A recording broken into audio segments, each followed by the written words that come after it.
कहानी जंगली बूटी। लेखिका अमृता प्रीतम। अंगूरी मेरे गुआंढियां दे घर ਉਹਨਾਂ ਦੇ बड़े पुराने नौकर दी बड़ी नवीं बीवी है। एक ਤਾਂ नवीं इस गल्लों कि ਉਹ ਆਪਣੇ ਖਾਵੰਦ ਦੀ दूसरी बीवी है। सो उसका खावंद दुहाजू होया। जू तो मतलब जे जून दा होवे तां इसका पूरा अर्थ निकलिया दूसरी जूने पै चुका बंदा, यानी दूसरे विआह दी जून विच। ते अंगूरी क्योंकि अजे विआह दी पहली जून विच इसलिए नवीं हुई। ते दूसरी ओ इस गल्लों भी नवीं है कि उसका मुकलावा आया अजे जिन्ने कु महीने होए हन वो सारे महीने रल के भी एक वरा नहीं बने। 5-6 वरे होए प्रभाती जदों अपने मालकां तो छुट्टी लैके अपनी पहली वोटी दी किरिया करन लई अपने पिंड गया सी। तां कहंदे हन कि किरिया वाले दिन इस अंगूरी दे प्यो ने उसदा परना निचोड़ दिता सी। किसे भी मर्द दा ये परना भावें अपनी औरत दी मौत उत्ते अथरूआं नाल नहीं भिजिया हुंदा, चौथे वाले दिन या किरिया वाले दिन नहा के पिंडा पूंजण तो पिछों ये परना पानी नाल ही गिला हुंदा है। पर सधारण जही पेंडू रसम नाल किसे होर कुड़ी दा प्यो उठ के जदों ये परना निचोड़ दिंदा है तां जिवें आख रिहा हुंदा है, उस मरन वाली दी थावें मैं तैनूं अपनी धी दिंदा हां। हुण तैनूं रोण दी लोड़ नहीं, मैं तेरे अथरूआं नाल भिजा होया परना भी सुका दिता है। इंज प्रभाती दा इस अंगूरी नाल दूसरा विआह हो गया सी। पर एक तां अंगूरी अजे उम्र दी छोटी सी ते दूसरा अंगूरी दी मां जूड़ी दे रोग नाल बज्जी हुई सी। इसलिए मुकलावे वाली गल 5 वरियां उत्ते पै गई। फिर एक एक करके 5 वरे भी लंघ गए सन ते इस वरे जदों प्रभाती अपने मालकां तो छुट्टी लैके अपने पिंड अपना मुकलावा लैण गया सी तां अपने मालकां नूं पहलों ही कह गया सी कि ओ जां तां अपनी वोटी नूं भी नाल लियावेगा ते शहर विच अपने कोल रखेगा ते जां ओ भी पिंडों नहीं मुड़न लगा। मालक तो पहलों तां दलीली पै गए सन क्योंकि एक प्रभाती दी थावें अपने चौंके विचों ओ 2 जणियां नूं रोटी नहीं सन देना चाहुंदे। पर जदों प्रभाती ने ये गल आखी कि ओदी अंगूरी कोठड़ी दे पिछले कच्चे थां नूं लिंब पोच के अपना वखरा चुल्हा बनाएगी, अपना पकाएगी, अपना खाएगी, तां ओदे मालक ये गल मन गए सन। सो अंगूरी मुकलावे फेरे शहर आ गई सी। भावें अंगूरी ने शहर आण के कुछ दिन मुहल्ले दे मर्दां कोलों ताकि मुहल्ले दियां औरतां कोलों भी घुंड नहीं सी लाहिया, पर फिर हौली हौली ओदा घुंड उपरा गया। ਉਹ ਪੈਰਾਂ ਵਿੱਚ ਚਾਂਦੀ ਦੀਆਂ ਝਾਂਜਰਾਂ ਪਾ ਕੇ ਛਣਕ ਮਣਕ ਕਰਦੀ ਮੁਹੱਲੇ ਦੀ ਰੌਣਕ ਬਣ ਗਈ। ਇੱਕ ਝਾਂਜਰਾਂ ਉਹਦੇ ਪੈਰਾਂ ਵਿੱਚ ਪਈਆਂ ਹੁੰਦੀਆਂ ਇੱਕ ਉਹਦੇ ਹਾਸੇ ਵਿੱਚ। ਭਾਵੇਂ ਉਹ ਦਿਨ ਦਾ ਬਹੁਤਾ ਹਿੱਸਾ ਆਪਣੀ ਕੋਠੜੀ ਵਿੱਚ ਹੀ ਰਹਿੰਦੀ, ਪਰ ਜਦੋਂ ਵੀ ਬਾਹਰ ਨਿਕਲਦੀ ਇੱਕ ਰੌਣਕ ਉਹਦੇ ਪੈਰਾਂ ਦੇ ਨਾਲ ਨਾਲ ਤੁਰਦੀ। ये क्या पहना है अंगूरी, यह तो मेरे पैरों की छैल चूड़ी है, और यह उंगलियों में, यह तो बिछवा है, और यह बाहों में, यह तो पछेला है, और माथे पर अलीबंद कहते हैं इसे। आज तूने कमर में कुछ नहीं पहना, तगड़ी बहुत भारी लागत हो, कल को पहनूंगी। आज तो मैंने तौक भी नहीं पहना, उसका टांका टूट गया है। कल शहर में जाऊंगी, टांका भी लाऊंगी। मेरे नाक को नक्शा भी था, इतना बड़ा मेरी सास ने दिया नहीं। इंज अंगूरी अपने चांदी दे गहने एक मड़क नाल पांदी सी, एक मड़क नाल विखांदी सी। पिछे ਜਿਹੇ ਜਦੋਂ ਰੁੱਤ ਫਿਰੀ ਸੀ, ਅੰਗੂਰੀ ਨੂੰ ਸ਼ਾਇਦ ਆਪਣੀ ਨਿੱਕੀ ਜਿਹੀ ਕੋਠੜੀ ਵਿੱਚ ਹੁਸੜ ਲੱਗਣ ਲੱਗ ਪਿਆ ਸੀ। ਉਹ ਬਹੁਤੀ ਵੇਰ ਮੇਰੇ ਘਰ ਦੇ ਸਾਹਮਣੇ ਆਣ ਬਹਿੰਦੀ। ਮੇਰੇ ਘਰ ਦੇ ਅੱਗੇ ਨਿੰਮ ਦੇ ਵੱਡੇ ਵੱਡੇ ਰੁੱਖ ਹਨ ਤੇ ਇਹਨਾਂ ਰੁੱਖਾਂ ਦੇ ਕੋਲ ਜ਼ਰਾ ਕੁ ਉੱਚੀ ਥਾਵੇਂ ਇੱਕ ਪੁਰਾਣਾ ਖੂਹ ਹੈ। ਭਾਵੇਂ ਮੁਹੱਲੇ ਦਾ ਕੋਈ ਵੀ ਬੰਦਾ ਇਸ ਖੂਹ ਵਿੱਚੋਂ ਪਾਣੀ ਨਹੀਂ ਭਰਦਾ, ਪਰ ਪਾਰਲੇ ਪਾਸੇ ਇੱਕ ਸਰਕਾਰੀ ਸੜਕ ਬਣਦੀ ਪਈ ਹੈ ਤੇ ਉਸ ਸੜਕ ਦੇ ਮਜ਼ਦੂਰ ਕਈ ਵਾਰ ਇਸ ਖੂਹ ਨੂੰ ਗੇੜ ਲੈਂਦੇ ਹਨ, ਜਿਸ ਲਈ ਖੂਹ ਦੇ ਆਲੇ ਦੁਆਲੇ ਅਕਸਰ ਪਾਣੀ ਡੁੱਲਿਆ ਹੁੰਦਾ ਹੈ ਤੇ ਇਹ ਥਾਂ ਬੜੀ ਠੰਡੀ ਰਹਿੰਦੀ ਹੈ। ਕਿਆ ਪੜਤੀ ਹੈ ਬੀਬੀ ਜੀ। ਇੱਕ ਦਿਨ ਅੰਗੂਰੀ ਜਦੋਂ ਆਈ, ਮੈਂ ਨਿੰਮ ਦੇ ਰੁੱਖਾਂ ਹੇਠ ਬਹਿ ਕੇ ਇੱਕ ਕਿਤਾਬ ਪੜ੍ਹਦੀ ਪਈ ਸਾਂ। ਤੁਮ ਪੜ੍ਹੋਗੀ? मेरे को पढ़ना नहीं आता, सीख लो ना। क्यों? औरत को पाप लगता है पढ़ने से। औरत को पाप लगता है, मर्द को नहीं लगता। ना, मर्द को नहीं लगता। यह तुमको किसने कहा है? मैं जानती हूँ। फिर मैं तो पढ़ती हूँ, मुझे पाप लगेगा। शहर की औरत को पाप नहीं लगता, गांव की औरत को पाप लगता है। मैं भी हस पई ते अंगूरी भी। ਅੰਗੂਰੀ ਨੇ ਜੋ ਕੁਝ ਸੁਣਿਆ ਹੋਇਆ ਸੀ ਉਹਦੇ ਵਿੱਚ ਉਹਨੂੰ ਕੋਈ ਸ਼ੰਕਾ ਨਹੀਂ ਸੀ, ਇਸ ਲਈ ਉਹਨੂੰ ਕੁਝ ਵੀ ਨਾ ਆਖਿਆ। ਜਾਪਿਆ ਉਹ ਜੇ ਹੱਸਦੀ ਖੇਡਦੀ ਆਪਣੀਆਂ ਕੀਮਤਾਂ ਨਾਲ ਸੁਖੀ ਰਹਿ ਸਕਦੀ ਹੈ ਤਾਂ ਸ਼ਾਇਦ ਉਹਦੇ ਲਈ ਇਹੋ ਠੀਕ ਹੈ। ਉਂਝ ਮੈਂ ਅੰਗੂਰੀ ਦੇ ਮੂੰਹ ਵੱਲ ਨੀਝ ਲਾ ਕੇ ਤੱਕਦੀ ਰਹੀ। ਡਾਢੇ ਸੌਲੇ ਰੰਗ ਵਿੱਚ ਉਹਦੇ ਪਿੰਡੇ ਦਾ ਮਾਸ ਗੁੰਨਿਆ ਹੋਇਆ ਸੀ। ਆਖਦੇ ਹਨ ਔਰਤ ਆਟੇ ਦੀ ਤੌਣ ਹੁੰਦੀ ਹੈ, ਪਰ ਕਈਆਂ ਦੇ ਪਿੰਡੇ ਦਾ ਮਾਸ ਉਸ ਢਿੱਲੇ ਆਟੇ ਵਾਂਗ ਹੁੰਦਾ ਹੈ ਜਿਸ ਦੀ ਰੋਟੀ ਕਦੇ ਵੀ ਗੋਲ ਨਹੀਂ ਵਿਲਦੀ, ਤੇ ਕਈਆਂ ਦੇ ਪਿੰਡੇ ਦਾ ਮਾਸ ਨਿਰੇ ਖਮੀਰੇ ਆਟੇ ਵਰਗਾ, ਜਿਹਨੂੰ ਵੇਲਣੇ ਨਾਲ ਵੇਲਿਆ ਹੀ ਨਹੀਂ ਜਾ ਸਕਦਾ। ਸਿਰਫ ਕਿਸੇ ਕਿਸੇ ਦੇ ਪਿੰਡੇ ਦਾ ਮਾਸ ਇੰਜ ਪੇਡਾ ਗੁੰਨਿਆ ਹੁੰਦਾ ਹੈ ਕਿ ਰੋਟੀ ਤਾਂ ਕੀ ਭਾਵੇਂ ਪੂਰੀਆਂ ਵੇਲ ਲਵੋ।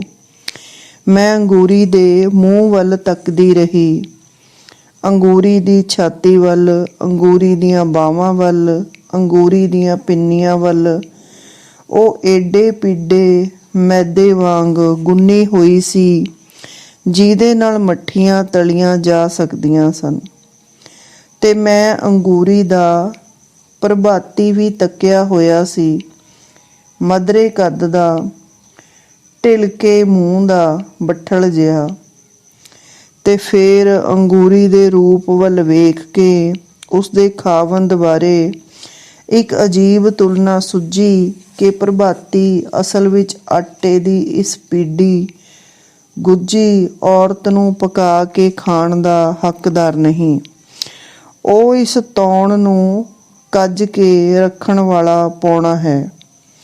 ਇਸ ਤੁਲਨਾ ਨਾਲ ਮੈਨੂੰ ਆਪੇ ਹਾਸਾ ਹੀ ਆ ਗਿਆ, ਪਰ ਮੈਂ ਅੰਗੂਰੀ ਨੂੰ ਇਸ ਤੁਲਨਾ ਦੀ ਸੂਝ ਨਹੀਂ ਸਾਂ ਦੇਣਾ ਚਾਹੁੰਦੀ।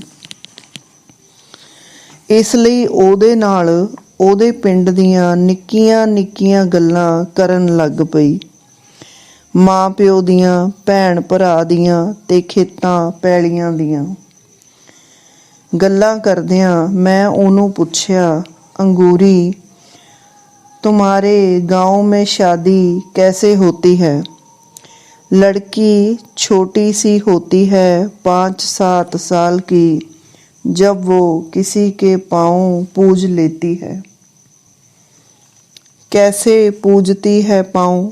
लड़की का बाप जाता है, फूलों की एक थाली ले जाता है, साथ में रुपए और लड़के के आगे रख देता है। यह तो एक तरह से बाप ने पाँव पूज लिए, लड़की ने कैसे पूजे? लड़की की तरफ से तो पूजे, पर लड़की ने तो उसको देखा भी नहीं। लड़कियां नहीं देखती, लड़कियां अपने होने वाले खावंद को नहीं देखती। ना कोई भी लड़की नहीं देखती। ना पहलो ਤਾਂ ਅੰਗੂਰੀ ਨੇ ਨਾ ਆਖ ਦਿੱਤੀ, ਪਰ ਫੇਰ ਕੁਝ सोच के आखन लगी, जो लड़कियां प्रेम करती हैं वो देखती हैं। तुम्हारे गांव में लड़कियां प्रेम करती हैं? कोई कोई। जो प्रेम करती है उसको पाप नहीं लगता। मैनू असल विच अंगूरी दी ये पहली गल चेते आ गई सी कि औरतां नूं पढ़न नाल पाप लगदा है। इस लई मैं सोचिया कि उस हिसाब नाल प्रेम कीतियां भी पाप लगदा होवेगा।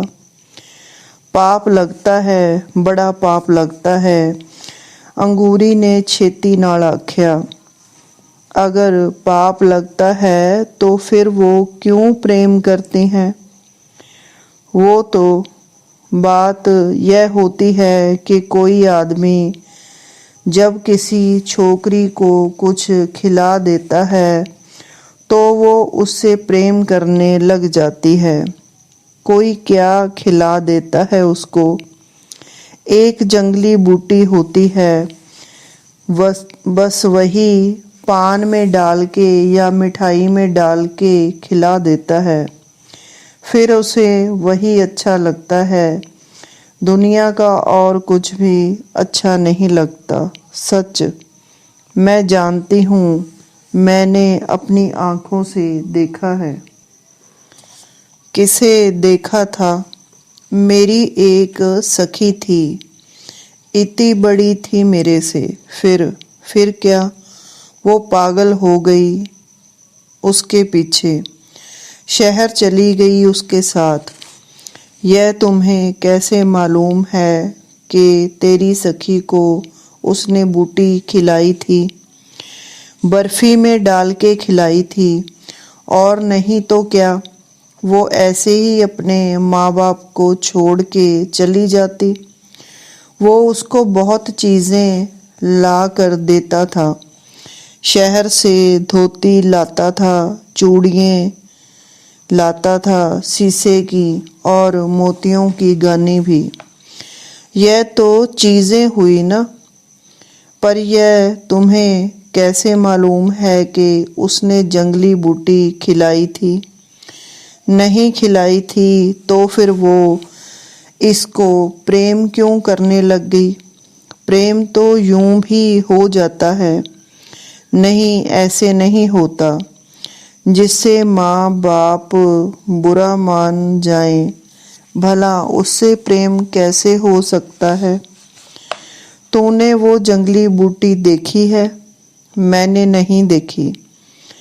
वह तो बड़ी दूर से लाते हैं, फिर छुपा के मिठाई में डाल देते हैं या पान में डाल देते हैं। मेरी तो माँ ने पहले ही बता दिया था कि किसी के हाथ से मिठाई नहीं खाना।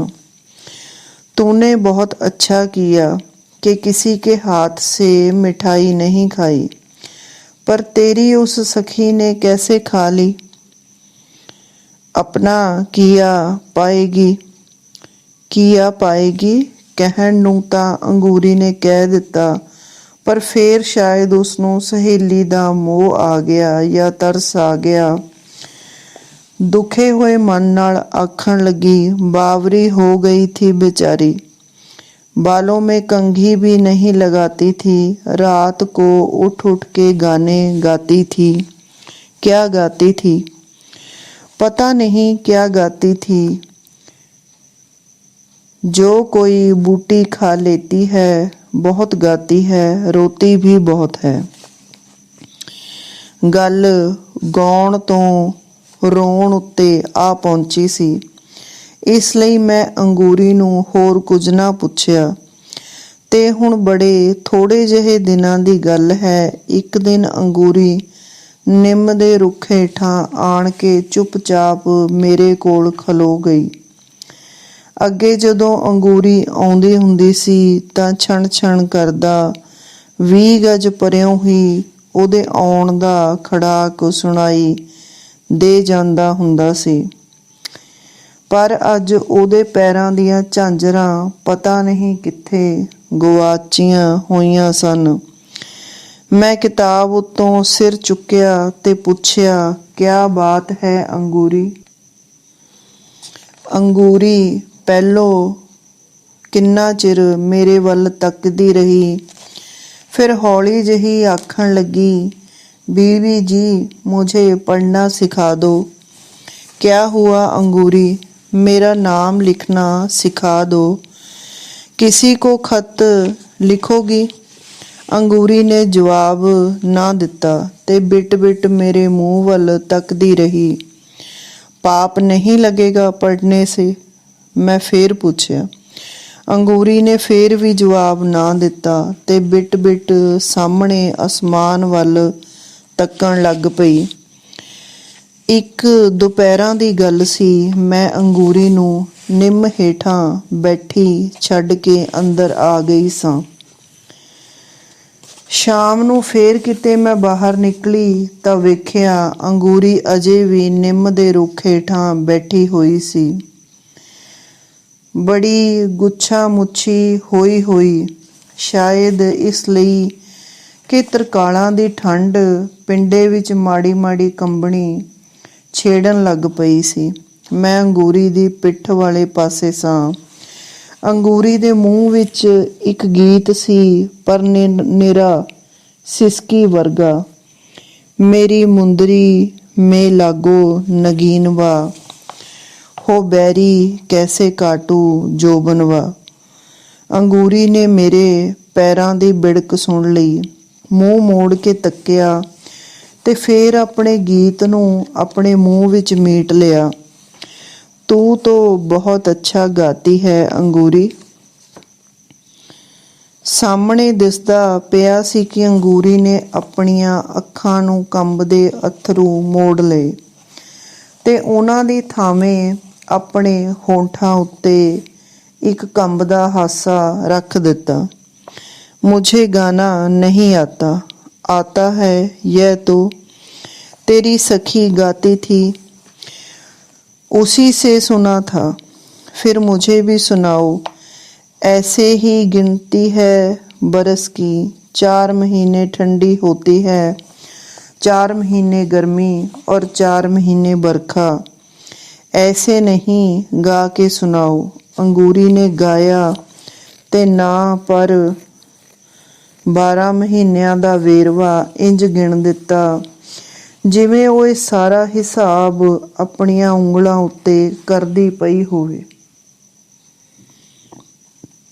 4 ਮਹੀਨੇ ਰਾਜਾ ਠੰਡੀ ਹੋਵਤ ਹੋ, ਥਰ ਥਰ ਕਾਂਪੇ ਕਰੇਜਵਾ।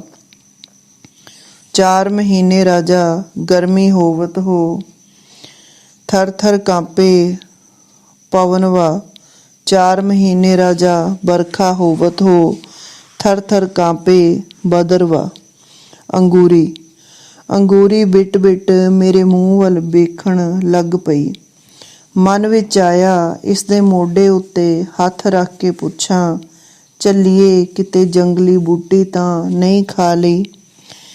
ਮੇਰਾ ਹੱਥ ਉਹਦੇ ਮੋਢੇ ਉੱਤੇ ਰੱਖਿਆ ਵੀ ਗਿਆਸ, ਪਰ ਮੈਂ ਇਹ ਗੱਲ ਪੁੱਛਣ ਦੀ ਥਾਵੇਂ ਇਹ ਪੁੱਛਿਆ, ਤੂਨੇ ਖਾਣਾ ਵੀ ਖਾਇਆ ਹੈ ਕਿ ਨਹੀਂ? ਖਾਣਾ? ਅੰਗੂਰੀ ਨੇ ਮੂੰਹ ਉਤਾਂਹ ਕਰਕੇ ਤੱਕਿਆ।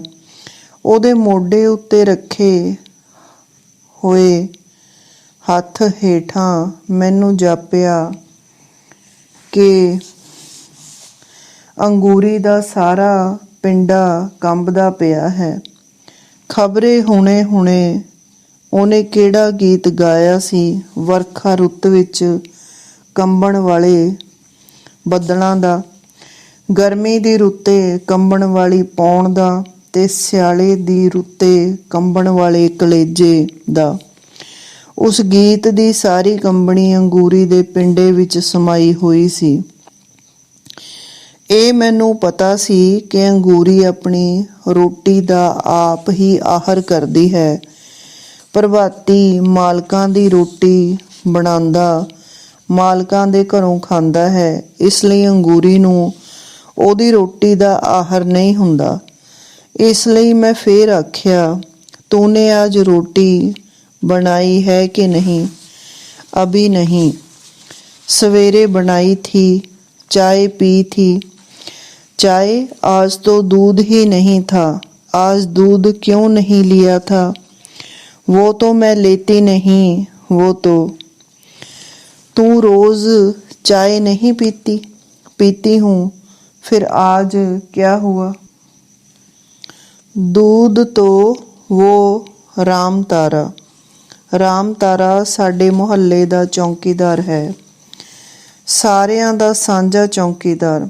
ਸਾਰੀ ਰਾਤ ਪਹਿਰਾ ਦਿੰਦਾ। ਉਹ ਸਵੇਰੇ ਸਾਰ ਡਾਢਾ ਉਨੀਂਦਰਿਆ ਹੁੰਦਾ ਹੈ। ਮੈਨੂੰ ਯਾਦ ਆਇਆ ਕਿ ਜਦੋਂ ਅੰਗੂਰੀ ਨਹੀਂ ਸੀ ਆਈ, ਉਹ ਸਵੇਰੇ ਸਾਰ ਸਾਡੇ ਘਰ ਵਿੱਚੋਂ ਚਾਹ ਪੀ ਕੇ ਉਹ ਖੂਹ ਦੇ ਲਾਗੇ ਮੰਜੀ ਢਾਹ ਕੇ ਸੌਂ ਜਾਂਦਾ ਹੁੰਦਾ ਸੀ। ਤੇ ਹੁਣ ਜਦੋਂ ਦੀ ਅੰਗੂਰੀ ਆਈ ਹੈ, ਉਹ ਸਵੇਰ ਸਾਰ ਕਿਸੇ ਗਵਾਲੇ ਕੋਲੋਂ ਦੁੱਧ ਲੈ ਲੈਂਦਾ ਸੀ। ਅੰਗੂਰੀ ਦੇ ਚੁੱਲ੍ਹੇ ਉੱਤੇ ਚਾਹ ਦਾ ਪਤੀਲਾ ਚਾੜਦਾ ਸੀ ਤੇ ਅੰਗੂਰੀ, ਪ੍ਰਭਾਤੀ ਤੇ ਰਾਮ ਤਾਰਾ ਤਿੰਨੇ ਜਣੇ ਚੁੱਲ੍ਹੇ ਦੇ ਦੁਆਲੇ ਬਹਿ ਕੇ ਚਾਹ ਪੀਂਦੇ ਸਨ। ਤੇ ਨਾਲ ਹੀ ਮੈਨੂੰ ਯਾਦ ਆਇਆ ਕਿ ਰਾਮ ਤਾਰਾ ਪਿਛਲੇ 3 ਦਿਨਾਂ ਤੋਂ ਛੁੱਟੀ ਲੈ ਕੇ ਆਪਣੇ ਪਿੰਡ ਗਿਆ ਹੋਇਆ ਹੈ। ਮੈਨੂੰ ਇੱਕ ਦੁਖਿਆ ਹੋਇਆ ਹਾਸਾ ਆਇਆ ਤੇ ਮੈਂ ਆਖਿਆ, तो अंगूरी तूने 3 दिन से चाय नहीं पी। अंगूरी ने ਜ਼ੁਬਾਨ ਨਾਲ ਕੁਝ ਨਾ ਆਖਿਆ, ਨਾ ਵਿੱਚ ਸਿਰ ਫੇਰ ਦਿੱਤਾ। ਰੋਟੀ ਵੀ ਨਹੀਂ ਖਾਈ। ਅੰਗੂਰੀ ਕੋਲੋਂ ਬੋਲਿਆ ਨਾ ਗਿਆ। ਦਿਸਦਾ ਪਿਆ ਸੀ ਕਿ ਜੇ ਅੰਗੂਰੀ ਨੇ ਰੋਟੀ ਖਾਧੀ ਵੀ ਹੋਵੇਗੀ ਤਾਂ ਨਾ ਖਾਣ ਵਰਗੀ। ਰਾਮ ਤਾਰੇ ਦੀ ਸਾਰੀ ਦਿੱਖ ਮੈਨੂੰ ਚੇਤੇ ਆ ਗਈ। ਬੜੇ ਫੁਰਤੀਲੇ ਹੱਡ, ਬੜਾ ਸਾਊ ਮੂੰਹ ਤੇ ਜਿਹਦੇ ਕੋਲ ਨਿੰਮਾ ਹੱਸਦੀਆਂ ਤੇ ਸ਼ਰਮਾਂਦੀਆਂ ਅੱਖਾਂ ਹਨ ਤੇ ਜਿਹਦੇ ਜ਼ੁਬਾਨ ਕੋਲ ਗੱਲ ਕਰਨ ਦਾ ਇੱਕ ਖਾਸ ਸਲੀਕਾ ਹੈ। ਅੰਗੂਰੀ ਜੀ, ਕਹੀਂ ਜੰਗਲੀ ਬੂਟੀ ਤੋ ਨਹੀਂ ਖਾ ਲਈ ਤੂਨੇ? ਅੰਗੂਰੀ ਦੇ ਮੂੰਹ ਉੱਤੇ ਪਰਲ ਪਰਲ ਅੱਥਰੂ ਵਗ ਪਏ। ਇਹਨਾਂ ਅਥਰੂਆਂ ਨੇ ਵਗ-ਵਗ ਕੇ ਅੰਗੂਰੀ ਦੀਆਂ ਜਲੂਟੀਆਂ ਨੂੰ ਭਿਉਂ ਦਿੱਤਾ ਤੇ ਫਿਰ ਇਹਨਾਂ ਅਥਰੂਆਂ ਨੇ ਵਗ-ਵਗ ਕੇ ਜਦੋਂ ਉਹਦੇ ਹੋਂਠਾਂ ਨੂੰ ਭਿਉਂ ਦਿੱਤਾ ਤਾਂ ਅੰਗੂਰੀ ਦੇ ਮੂੰਹੋਂ ਨਿਕਲਦੇ ਹਰਫ ਵੀ ਗਿੱਲੇ ਸਨ। मुझे कसम लागे जो मैंने उसके हाथ से कभी मिठाई खाई हो, मैंने पान भी कभी नहीं खाया, सिर्फ चाय, जाने उसने चाय में ही। ਤੇ ਅੱਗੋਂ ਅੰਗੂਰੀ ਦੀ ਸਾਰੀ ਆਵਾਜ਼ ਉਹਦੇ ਅਥਰੂਆਂ ਵਿੱਚ ਡੁੱਬ ਗਈ। ਧੰਨਵਾਦ।